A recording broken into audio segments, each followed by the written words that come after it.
मैं इसके ऊपर मतलब काफी सारी चीजें अपलोड करूंगा धीरे धीरे करके। And mainly the thing is के मैं कनाडा जा रहा हूँ for my further studies, for my further education. And मैं उसके रिलेटेड जो भी चीजें प्रोसीजर है वो सब मैं इसके ऊपर अपलोड करूंगा यूट्यूब के ऊपर एक एक करके। मैं मेरे प्रोसीजर के अंदर काफी एंड की तरफ हूँ। मेरा पासपोर्ट रिक्वेस्ट आ चुकी है, जैसे पीपीआर कहते हैं, ओरिजिनल पासपोर्ट रिक्वेस्ट। एंड मेरा मेरा पासपोर्ट भी कुरियर कर दिया है। सो जो आगे का प्रोसीजर है वो भी मैं आपके साथ शेयर करूंगा, और जो मैंने पहले जो मेरा पूरा प्रोसीजर हुआ है वो भी मैं एक एक करके आप लोग के साथ पूरा डिटेल में शेयर करूंगा। एक छोटी छोटी चीजें सारी की सारी मैं इसके अंदर शेयर करूंगा, ताकि आप लोग में से किसी को भी कोई इश्यू ना आए। जो प्रॉब्लम्स मुझे आई, जो छोटी मोटी प्रॉब्लम्स मुझे आई, जिसका सॉल्यूशन मुझे नहीं मिला था यूट्यूब पर, या कि मैं बार बार लोगों से पूछ रहा था, 10 लोगों से मैंने पूछा कि क्या करना चाहिए, ये क्या प्रोसीजर है, इसके अंदर क्या कितना टाइम लगता है, क्या चीजें हैं, वो सब जो जो मुझे इश्यू आया वो सब मैं आप लोग के साथ शेयर करूंगा। ऑफ कोर्स हर इंसान के साथ अलग अलग चीजें होती है, सबके साथ अलग अलग इश्यूज क्रिएट होते हैं, बट मेरे साथ जो जो ऑब्स्टेकल्स आए बीच बीच में, जिसको मैंने ओवरकम किया, जिसको मैंने लोगों से पूछ पूछ के, यूट्यूब से देखकर, गूगल से देखकर, इन लिंक्डइन, इंडीड, मैंने सब लोगों से जैसे जैसे कन्वर्सेशन की, जिस हिसाब से मुझे रिस्पॉन्स मिला, मैं उस हिसाब से आप सबको अपना personal experience with its solution में आपको शेयर करूंगा। विद स्टार्टिंग फ्रॉम मैंने कैसे अपना consultant as an agent search किया, मैं कितने कंसल्टेंट के पास गया था ताकि मैं एक परफेक्ट एजेंट ढूंढ सकूं, एक परफेक्ट एजेंट कंसल्टेशन एजेंट मैं ढूंढ सकूं, जिसके अंदर मुझे वो फ्यूचर में बहुत अच्छे से एकदम इजीली हेल्प करे। उसके बाद मैंने मेरी आइल्स कैसे दी, कहाँ दी, मैंने कितना टाइम लिया, आइल्स के एग्जामिनेशन मैंने फर्स्ट टाइम के अंदर कैसे क्लियर की, ओवरऑल 7 बैंड्स है। उसके बाद बहुत सारे रूल्स चेंज हुए, कॉलेज के अंदर का एप्लीकेशन कैसे गया, मैं कौन से इनटेक के लिए ट्राई कर रहा था लेकिन कौन से इनटेक में जा रहा हूँ, क्योंकि मेरा एजुकेशन भी तब करंटली चालू था। सेकेंडली मैं एजुकेशन के साथ मेरी जॉब भी कर रहा हूँ, जिसकी वजह से मैं एकदम फ्रिक्वेंट नहीं हो पाऊंगा यूट्यूब के ऊपर अभी करंटली। बट मैं ट्राई करूंगा कि once a week video is uploaded, so that आप लोग में से किसी को कोई इश्यू नहीं आए एंड कंसिस्टेंसी मेंटेन रहे। ताकि वंस अ वीक मैं अभी ट्राई करूंगा स्टार्टिंग में, उसके बाद धीरे धीरे हम लोग ज्यादा फ्रीक्वेंसी बढ़ाएंगे यूट्यूब वीडियोस की। एंड उसके बाद भी फिर मतलब बहुत ज्यादा प्रोसीजर आगे बढ़ा। आइल्स मैंने कंप्लीट की, उसके बाद मैंने कॉलेज का एप्लीकेशन किया। कॉलेज के एप्लीकेशन के बाद जब मेरा वहां से अप्रूवल आया, मैं आपको ये भी बताऊंगा मैंने कौन से कॉलेज में डाला था। And I was even very shocked and even the consultant agent was shocked, क्योंकि मेरा ऑलमोस्ट रिप्लाई 3.5 आवर के अंदर कॉलेज से अप्रूवल आ गया था। मैंने फ्री ऑफ कॉस्ट एप्लीकेशन भरा था, मेरा कोई एप्लीकेशन फीस नहीं लगी थी। एंड उसके ऊपर भी मेरा 3.5 घंटे के अंदर अप्रूवल आ गया था। जो कोर्स मुझे लेना था मैंने वही कोर्स सिलेक्ट किया था, एंड उसके अंदर मुझे मेरे कॉलेज ने 3.5 घंटे के अंदर मुझे दे दिया था अप्रूवल। मैंने क्या क्या डॉक्यूमेंट सबमिट किए थे, मैंने और भी वही सेम कॉलेज से ऑनलाइन कोर्सेज भी किए थे, जिसके बारे में मैं आपको बताऊंगा आगे, ताकि maybe I don't know, possible है कि वो कोर्सेज ने भी मेरी हेल्प की हो एडमिशन के अंदर एकदम इजीली उस कॉलेज के अंदर। क्योंकि मैं मेरा रिसर्च, जब मैंने मेरी आइल्स की प्रिपरेशन स्टार्ट की उसके पहले से मैं रिसर्च कर रहा हूँ, मुझे कौन सा कोर्स लेना है, किस चीज के बारे में मुझे आगे फर्दर पढ़ाई करनी है, कौन सा कॉलेज लेना है, मैंने सारा डिस्कशन अपने पेरेंट्स के साथ, फ्रेंड्स के साथ करके पहले से ही तैयार था मैं। So I was very much clear that which course I have to choose for my further studies. उसके बाद मैंने एजुकेशन लोन लिया है of course for my studies. So वो मैंने कैसे किया, मैंने उसके लिए भी एक एजेंट लिया था। मैं ट्राई करूंगा कि मेरा कंसल्टेंट और जो लोन वाला जो एजेंट है उसके साथ में एक वीडियो बनाऊं, लाइक पूरा प्रोसीजर वो मेरे को प्रॉपरली एक बार एक्सप्लेन कर रहे हो, जिसके अंदर वो जैसे मुझे एक्सप्लेन कर रहे हैं वो सेम तरीके से आपको कैसे एक्सप्लेन करेंगे, आप उनसे कैसे रीच आउट कर सकते हैं, वो सब उसके अंदर क्लियर होगा। ऑफ कोर्स उसके अंदर भी बहुत ज्यादा अप्स एंड डाउन्स आए थे, क्योंकि जो टाइम पे मैंने सब मेरा प्रोसीजर किया है हर बार कोई ना कोई रूल्स ऊपर नीचे हो रहे थे। लोन में भी काफी इंटरेस्ट को लेकर कॉन्फ्लिक्ट्स क्रिएट हुए थे, क्योंकि पहले जो मुझे डायरेक्ट कंपनी ने ऑफर किया था वो डिफरेंट रेट था। उसके बाद जब जब तक मेरा सैंक्शनिंग आई तब तक कंपनी ने ही रूल्स चेंज कर दिए थे फॉर इंटरेस्ट रेट्स। सो बहुत ज्यादा अप्स एंड डाउन्स रहे, बहुत ज्यादा कंफ्यूजन केओस रहा, बट ठीक है, वो पार्ट ऑफ द लाइफ है, so we have to overcome that. उसके बाद भी मैंने फिर मेडिकल दिया, उसके बाद मैंने बायोमेट्रिक्स दिया, जब मैंने एप्लीकेशन वीजा फाइल रख दी थी वीएफएस ग्लोबल में जाके मैंने बायोमेट्रिक्स दिया।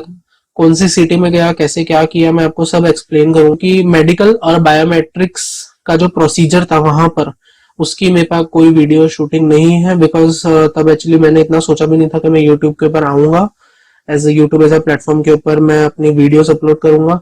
सेकेंडली, वहां पर वीडियोग्राफी अलाउड नहीं थी, बार बार वो फोन को भी साइलेंट करने को कह रहे थे।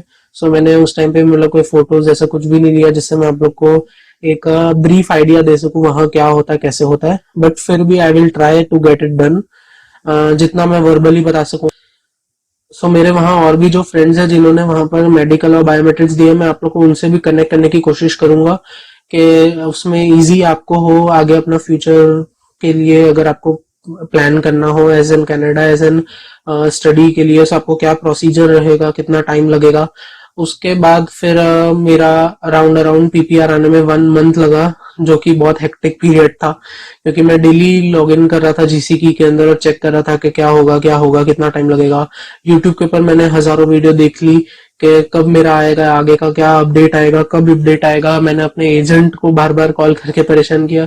ऑफ कोर्स मेरा एजेंट जो था, कंसल्टेंट एजेंट जो है, वो बहुत अच्छे हैं कि वो कभी मुझसे परेशान नहीं, वो कभी मुझसे चिढ़े नहीं, और उन्होंने मेरे को हमेशा हमेशा हमेशा एकदम परफेक्ट अच्छे से आंसर दिया।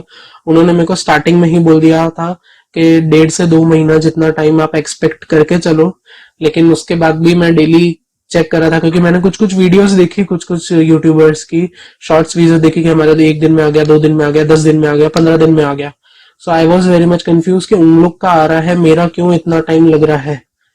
एंड सब लोग अलग अलग चीज बोल रहे थे। कोई कह रहा था वर्क एक्सपीरियंस अगर डालोगे तो वो ज्यादा टाइम लेगा, कोई कह रहा था कि अगर आपने एसओपी सही से नहीं किया मे बी इसलिए टाइम ले रहा हो, किसी ने बोला अगर 14 दिन के ऊपर हो गया तो आपका रिजेक्शन नहीं आएगा, अप्रूवल ही आएगा।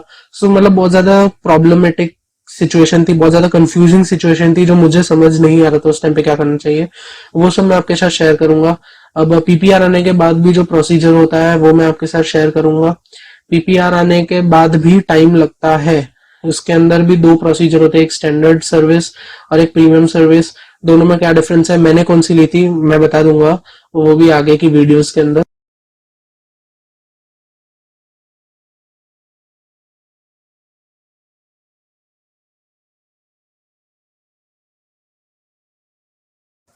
एंड आगे मैं यही कहना चाहूंगा कि जो भी मेरा प्रोसीजर है वो सब मैं आपके साथ कनेक्ट करने की कोशिश करूंगा। मैं दिसंबर के अंदर कनाडा जाने का प्लान आउट कर रहा हूँ। एंड उसके अंदर वहां पर जाने के बाद भी इनिशियल डेज में पॉसिबल नहीं होगा मे बी मेरे लिए ज्यादा वीडियोस अपलोड करना, तो भी मैं जितना हो सके उतना एक्यूरेट और फ्रीक्वेंट रहने की कोशिश करूंगा, ताकि जो बीच में जो लिंक है वो ना टूटे।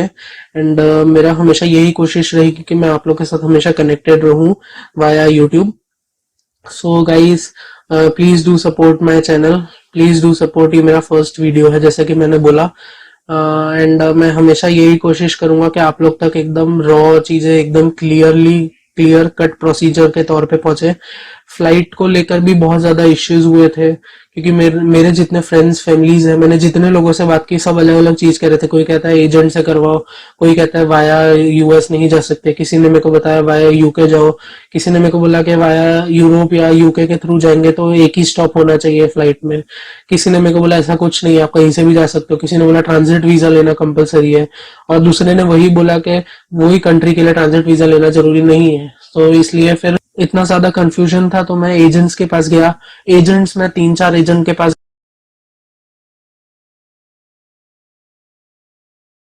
थे, उन दोनों के पास गया। दोनों ने मेरे को अलग अलग चीज बताई। एक ने बोला कि मेरे को ट्रांजिट वीजा की नीड होगी, एक ने बोला ट्रांजिट वीजा की नीड नहीं होगी। इसलिए फिर मैं और एक जन के पास गया, उसने मुझे बोला ट्रांजिट वीजा की नीड नहीं होगी। तो फिर मैंने फर्स्ट वाले एजेंट को मैंने ये बोला कि मेरे को बाकी दो ने ऐसा बोला है ट्रांजिट वीजा की नीड नहीं है। सो उन्होंने मुझे आगे फिर अच्छे से रिस्पॉन्स नहीं किया, इसलिए फिर मैं उनके पास तो नहीं गया ऑफकोर्स।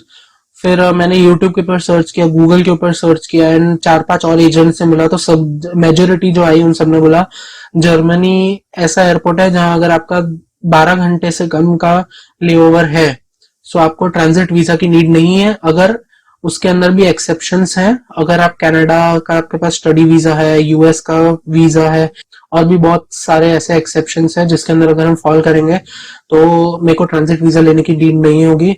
सो मैंने फिर खुद ही फ्लाइट टिकट बुक की, मैंने कोई एजेंट के पास नहीं गया। इसके ऊपर मैंने बहुत ज्यादा सर्च आउट किया गूगल और यूट्यूब के ऊपर के फ्लाइट की टिकट कैसे एकदम परफेक्टली सबसे चीपेस्ट रेट पे बुक करें, कौन सा ऑफर कब एप्लीकेबल कैसे करना है। सो मेरे को इतना क्लैरिटी नहीं मिली थी यूट्यूब के ऊपर। तो मैं फ्लाइट मैंने कैसे बुक की, किस रेट पे बुक की, क्या ऑफर में बुक की, कब बुक की, क्यों मैंने जल्दी बुक, वो सब मैं आपके साथ शेयर करूंगा। And so stay tune for the next video. ये मैं जब डालूंगा तब तक ऑफ कोर्स मेरा मोस्टली पॉसिबल है कि मेरा पासपोर्ट भी मेरे हाथ में आ चुका होगा by God grace. So yes, उसके बाद मैं और वीडियोस जैसे जैसे अपलोड करूंगा धीरे धीरे करके सारा जो बनाऊंगा, जैसे जैसे मेरे को फ्री टाइम मिलता है मैं उस टाइम पे अपलोड करूंगा, वीडियो बनाऊंगा सॉरी, एंड अपलोड करूंगा उसके बाद यूट्यूब के ऊपर। सो आप लोग को एक एक करके अपडेट मिलता रहेगा। अभी मैं मेरे ऑफिस में ही हूँ, जो मेरा लंच टाइम है फ्री थोड़ा सा मैं जो टाइम में निकाल पा रहा हूँ उसके अंदर ही मैं वीडियो बना रहा हूँ। मैं ट्राई करूंगा कि मैं संडेज को 2 से 3 वीडियोस बनाऊं जिसको मैं वीक में एडिटिंग करूं नाइट टाइम पे, एंड उसके बाद मैं वीकली एक वीडियो एटलीस्ट अपलोड करने की कोशिश करूंगा, जो मैं रेगुलर रहने की, कंसिस्टेंट रहने की कोशिश करूंगा। So thank you guys, do follow, subscribe and share this channel as much as possible.